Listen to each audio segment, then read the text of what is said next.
Hi, Bowen. Welcome to 10 Minute Talks. I'm Harshadeva. Today, I'm very pleased to welcome Anton Lutz, a peacebuilding practitioner working in Papua New Guinea. In Papua New Guinea, communities face a serious but often overlooked issue: violence linked to sorcery accusations.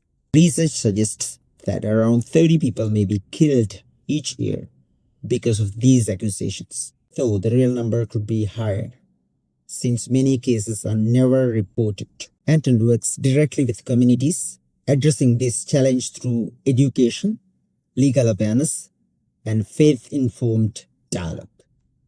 He's helping develop the community curriculum on sorcery accusation related violence, a training program designed for facilitators, churches, and community leaders to prevent violence and strengthen local conflict resolution. Anton is also a Rotary Peace Fellow, and his work focuses on practical peace building, bringing together community leadership, cultural understanding, and restorative justice. Anton, it's truly a pleasure to be here with you.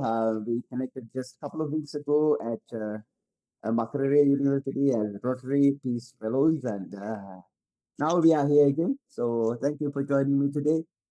Let's dive right in. So my first question is, for those who may not be familiar with it, could you briefly explain what sorcery accusation related violence is and why it remains such a serious issue in places like Papua New Guinea? Thank you. Thank you. It's a pleasure to be on the podcast here with you today. And I remember my time at Makerere University with you and the rest of our cohorts with great fondness.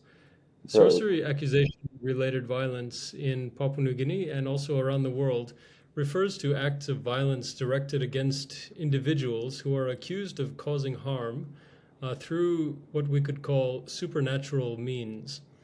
Accusations can arise at moments of crisis, such as an unexpected death or a severe illness, crop failure, or even a business loss.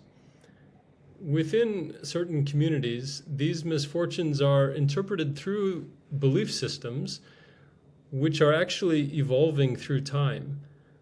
And these belief systems identify a human being in the community as the person who is responsible.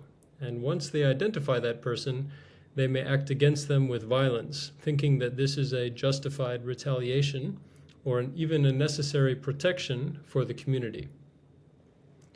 One of the things that makes sorcery accusation related violence persistent in places like Papua New Guinea is that at its base, it's not really only a law enforcement problem, because we find that many perpetrators know that violence is illegal.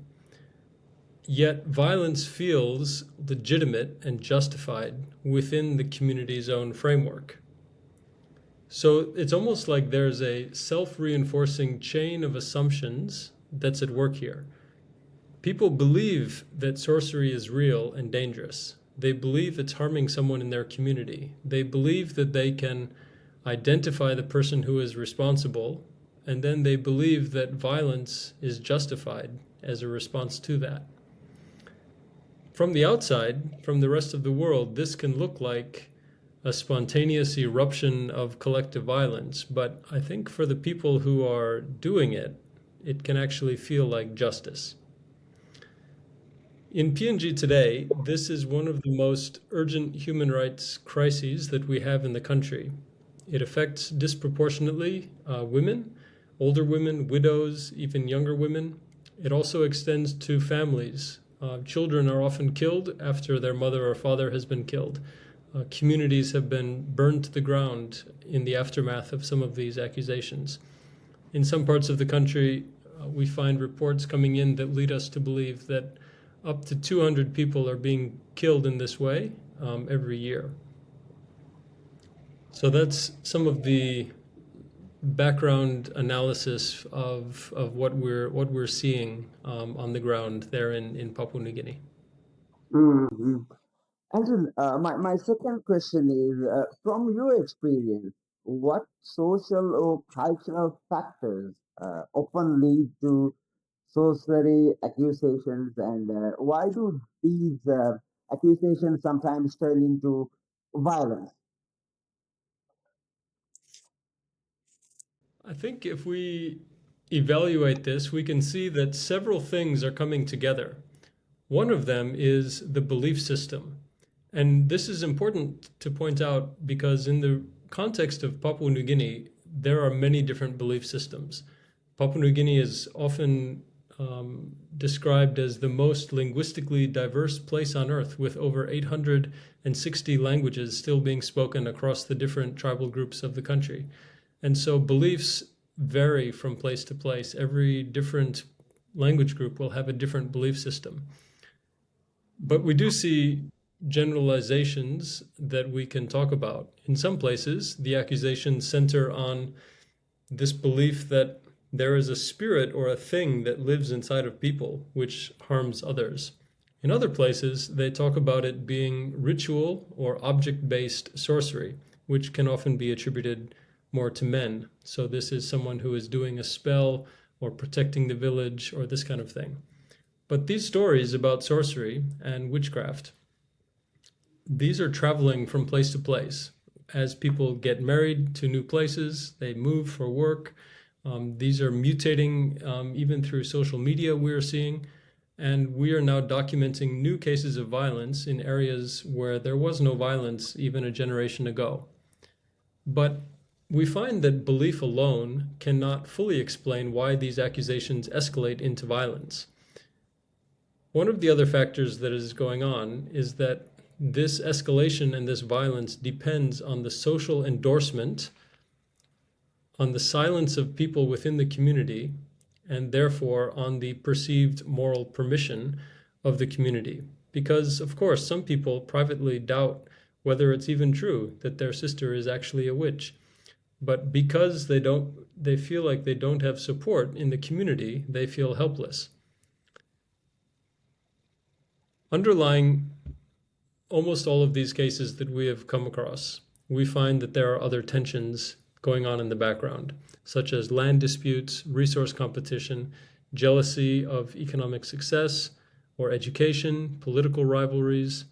We've even seen cases where a man wanted to get rid of his first wife because he wanted to marry a younger version.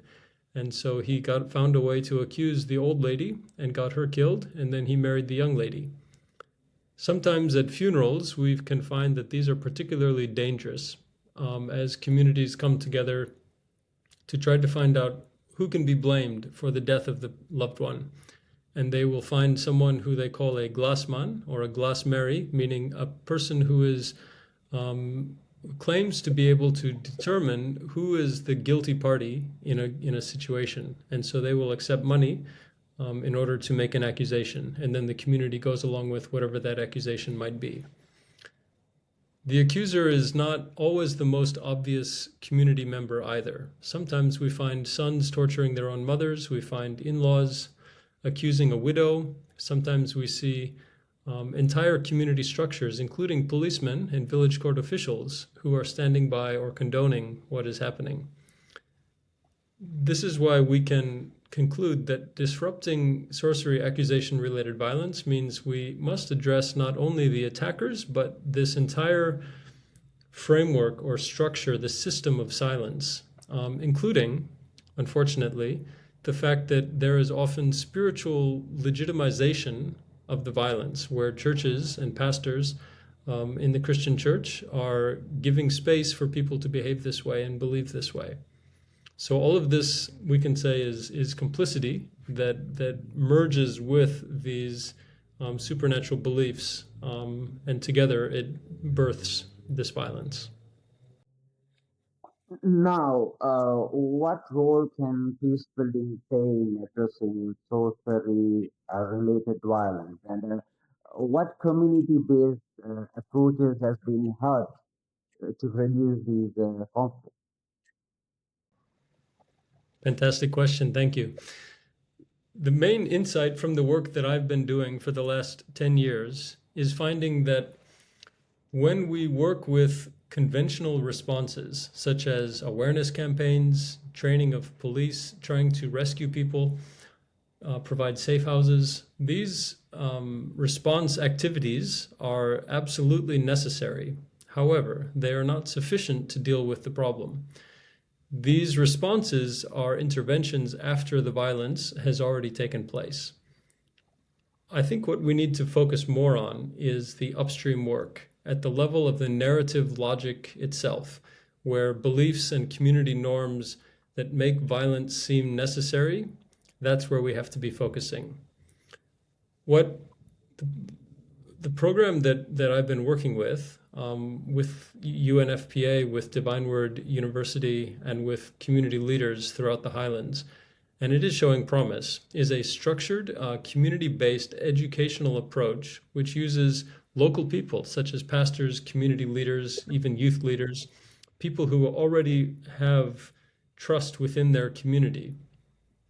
And we work with these people through a structured dialogue facilitative process over 7 weeks, creating safe conditions for people to examine the assumptions that they've come up with without necessarily feeling attacked themselves. I think you would recognize as well as anyone that if you show up and tell someone that they're wrong, there's no better way to get them to put their defenses up and to resist what you're trying to tell them.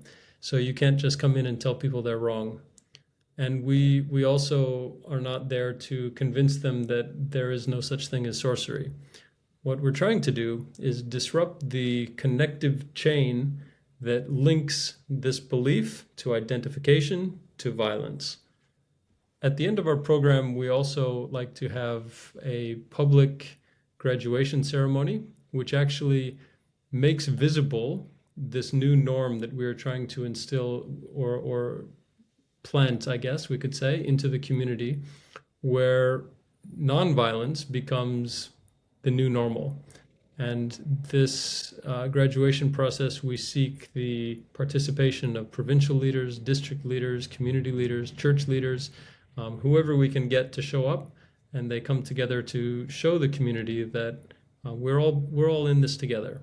Your government is here, your church is here, your healthcare system is here, your schools are here, and we're doing this together, which we hope will give the young people especially, but also the community leaders, the sense that it's okay to be part of this, it's okay to be part of something new. The most effective approaches integrate this theological engagement, so that's working with churches, legal literacy, working with the courts and telling people about the law, and identity formation as people who now see themselves as being part of a solution, not part of a problem, or being protectors instead of killers, or being people who care for the least of these, we could say. So it's bringing all of these things together. And these approaches, they treat this community change as something which happens across the entire spectrum, right? So it's emotional, relational, and institutional and systemic.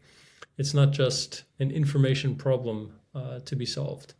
So that's the approach we've been working with, and like I said, it's been having some pretty cool impact, and we'll be continuing it this year. Thank you, Anton. Thank you very much for your time and for sharing your insight with us today. Thank you.